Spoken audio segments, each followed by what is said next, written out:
Hi, welcome to Tech Takes here at the Security Conference 2025. Welcome. We're having a small chat here with Carole and myself, Ben, about JNRS. It's one of our main core services and is now part of our Security Operations Center too. We use it and power it ourselves here at Jisc within the data centers that I'm responsible for, catered to the Janet network. So JNRS is the Janet Network Resolver service, and we're going to have a little chat about what it's good, a little bit about what DNS is generally, and how we might, what our thoughts are of JNRS for the future. So I'm Ben Chapman, head of architecture and engineering, and as I said, I'm responsible for the data centers, the infrastructure, and the services that live within that infrastructure to support our members. We're very proud of it. It's had a good so far with some wood, touch some wood for uptime.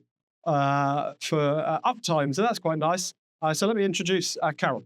Hi, I'm Carole Coveney. I'm critical infrastructure manager here at Jisc, so responsible for the infrastructure and the team that look after that infrastructure that JNRS sits. Great. Well, thanks for being here, Carole. So why don't we just talk about DNS and how much we love it? Well, how much it's always to blame for everything. Yeah, it is. And we're recording in November, and there's been a number of major and global impacting issues over from some of our, I guess, hyperscalers. I wouldn't go as far as competitors necessarily. Yeah.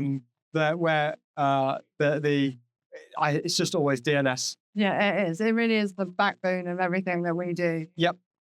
And I think it's really important that, maybe we start at the beginning and explain what DNS is. Great. So the domain name system, I've wrote a small description of it recently, which I'm just going to try and now recall, which is there's the library of the internet. So you walk into a library and you ask the nice librarian where Harry Potter or some other book is available to you, and she'll give you a reference number, a Dewey Decimal number, to go and find that book within the library. DNS is a similar thing. You want to go and find a book. In this case, you want to go and find a domain name on the internet in the library, and you're provided with a Dewey Decimal number, an IP address, which finds that service on the internet. And so you go to, say, the section within the library about technology, and that's going to .uk, and then you want to narrow it down to about,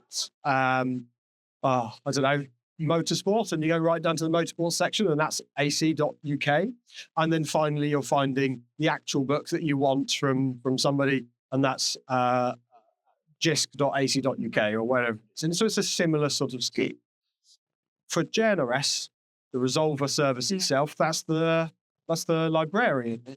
Where do you find that book?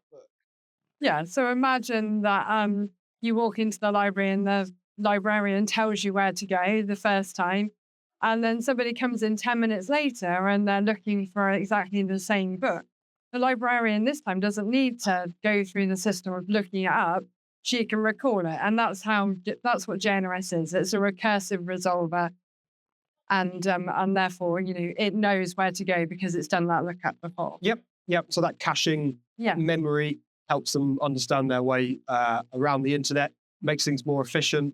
Yeah. And so we run that resolver. Now, what JNRS does is more than just resolution. One of the great parts of it, and the billions of reasons why to use JNRS, which I think is the name of this topic, is that we also give you protection. So if you're bringing your child with you to the library who wants to look at a book about something that is inappropriate for their age group, then we would have the librarian there saying that's within the restricted section of the library and you're not allowed to go.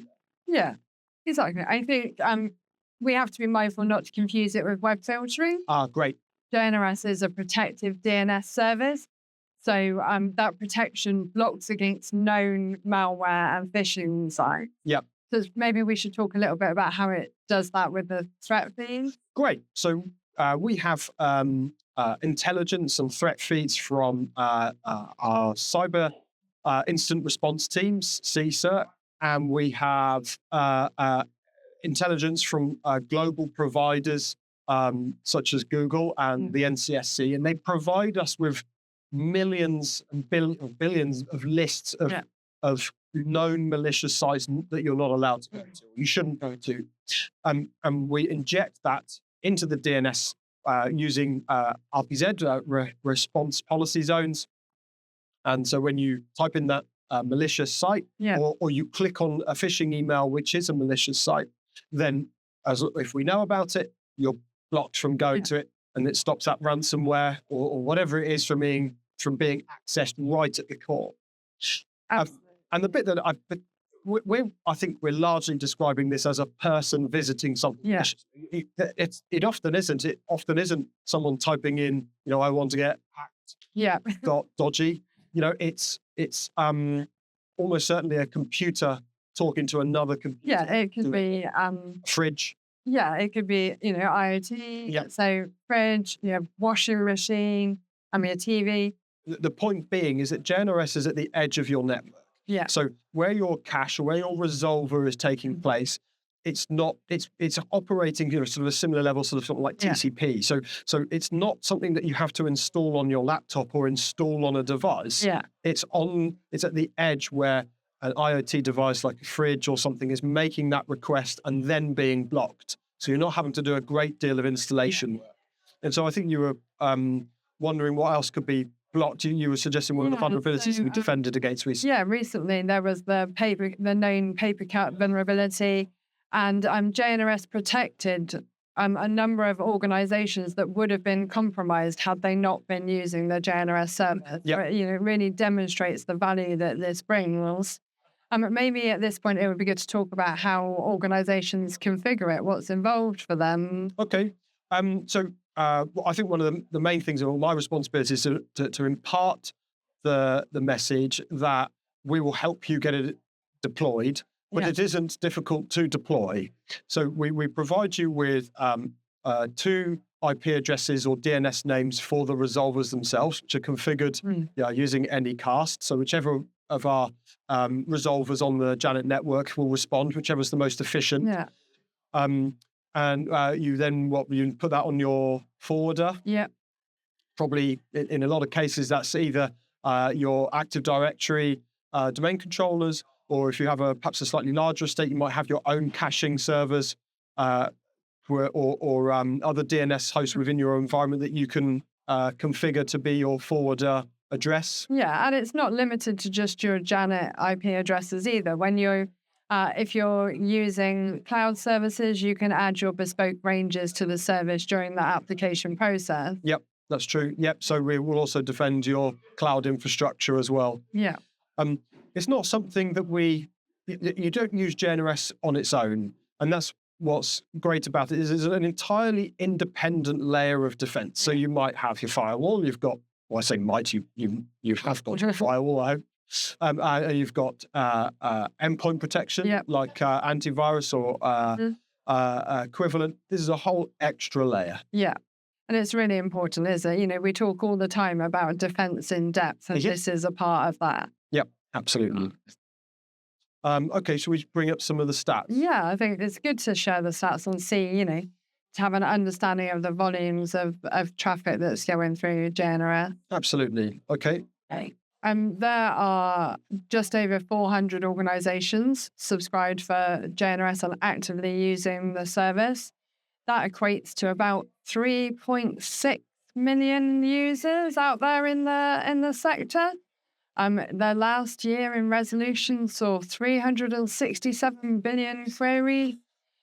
That was up from 289 the year before, so it's a significant climb. Significant, and we've seen a lot of growth in the last year, but the service is equipped for much more growth. Yep.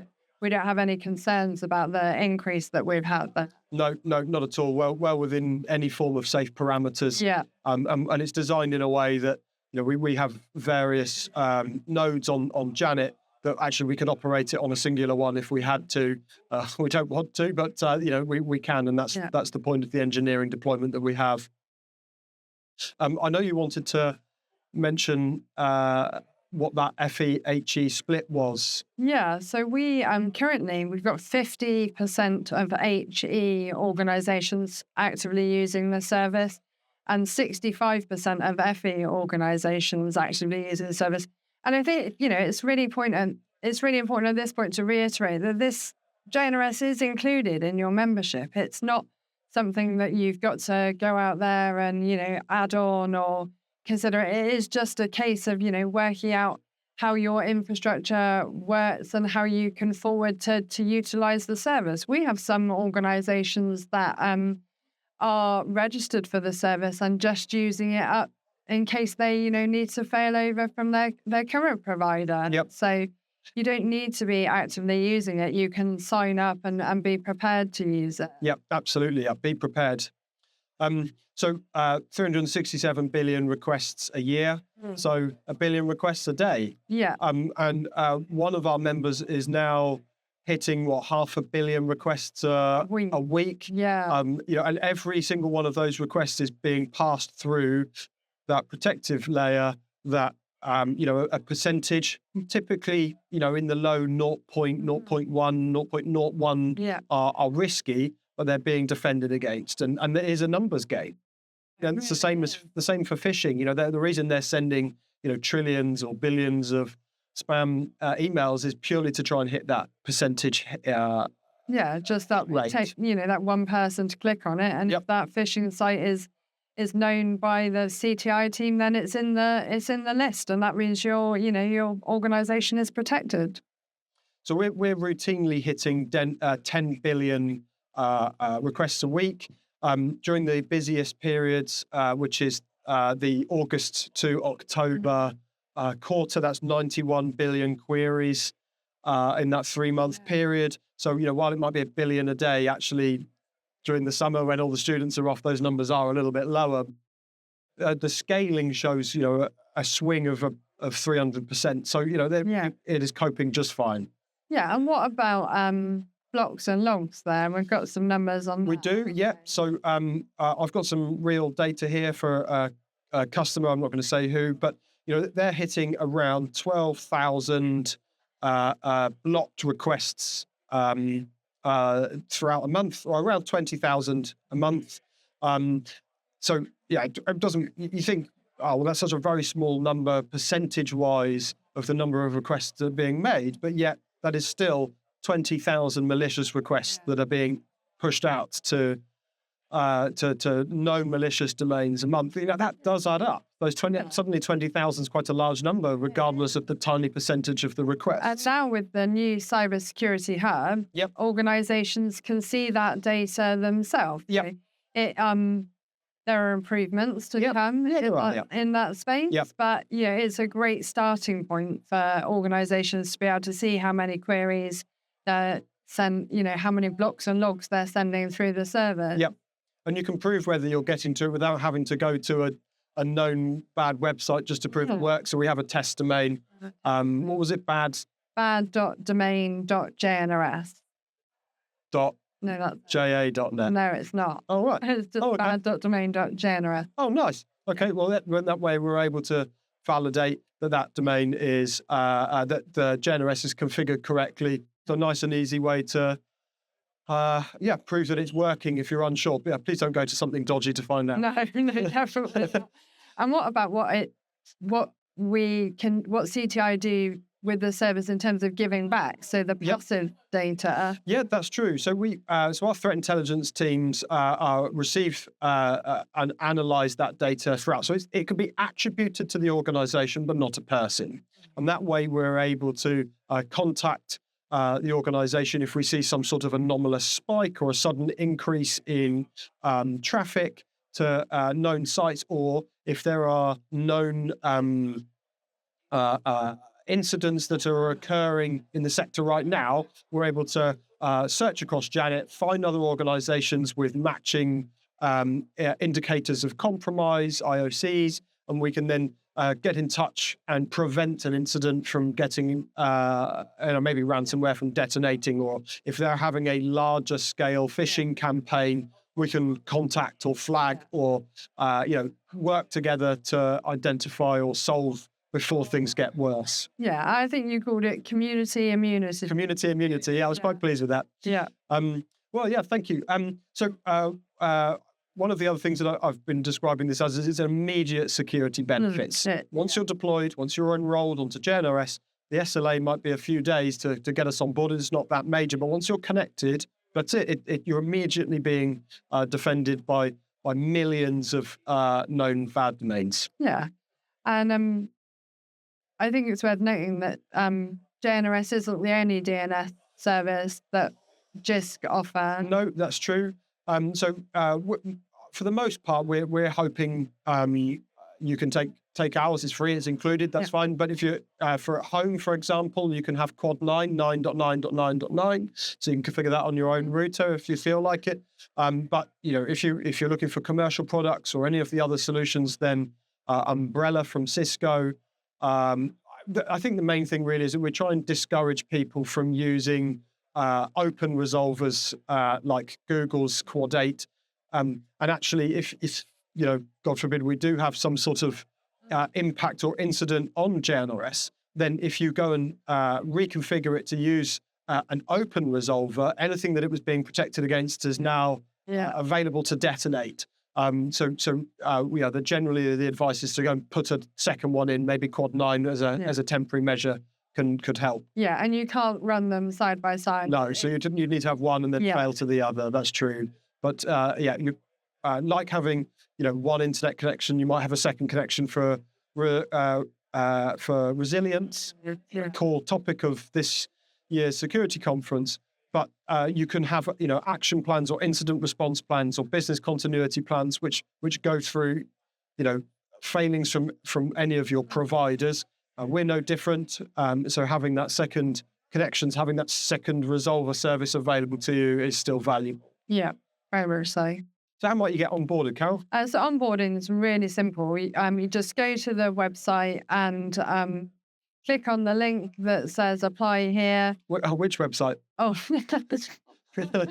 jisc.ac.uk, and you'll find the under cybersecurity, you'll find the link to JNRS there, and you can view the other security services that we offer at the same time. Yep.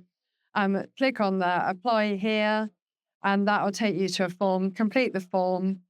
You'll be verified in the back end by the service team, and then we'll add you into our systems if it's a bespoke application. So you're using cloud IPs, we'll need to add those in. And then the service team will come back to you and confirm that you're onboarded. And at that point, then you can go away and configure, or if you need to go through change control and do some testing. Yep. And then we do that. And the service team are there to support everyone through the process. Yep. And if you've got questions, you can come back and we can even, put you in contact with a technical person if you need to. Yep. Yeah. Our engineers are so great. We really, I love singing the praises of my staff, especially our engineers on the ground. And for something like JNRS, which has such an impact to the community and in defensive protection and so on. I'd love for you to have the chance to speak to them about anything about DNS. So please do get in touch.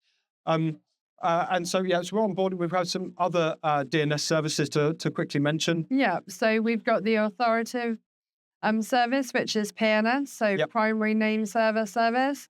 Then we've got the secondary name server service. So we talk about resilience. Yep. If you're running your own primary name server service, then maybe consider SNS to have that offsite name server. Yep.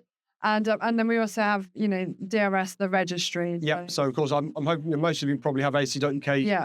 If you're watching this already, but we operate the registry itself as well, and we've got some improvements coming to all of those services over the next year or so too. Yeah. I've just had a sudden reminder. I've been asked many times by say researchers or areas of the business that are perhaps exploring malicious domains and that sort of thing. Well, I can't use JNRS and research malicious domains at the same time.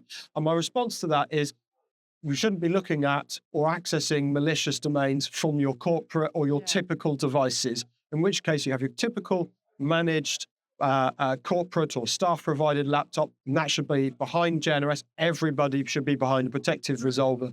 But if you're doing research into malicious domains or threat intelligence hunting, you should be doing so on segmented, separated, isolated, and specific infrastructure in which to do so, in which case you would not be putting that through JNRS. So I just thought that was something worth mentioning. Yeah, and the other question we sometimes get is, can our home users or our remote users use JNRS? This can be done by operating an always-on VPN. So just something to bear in mind if that's one of your considerations. Yeah, I would say that it's not a primary target of JNRS, but you could certainly put through some of your high-value staff through working from home through an always on VPN, maybe hosted in the cloud. We have a bespoke application of that IP or IP address ranges, and that way you could do so. But for things like staff or students, then you're probably going to find that those working from home is going to be perhaps expensive for some of the service or routing costs. Okay, well, I think that's we're reaching a natural conclusion here. Thank you very much for joining us here in Manchester. And thanks very much indeed. Yeah. Thanks very much, everyone. Cheers.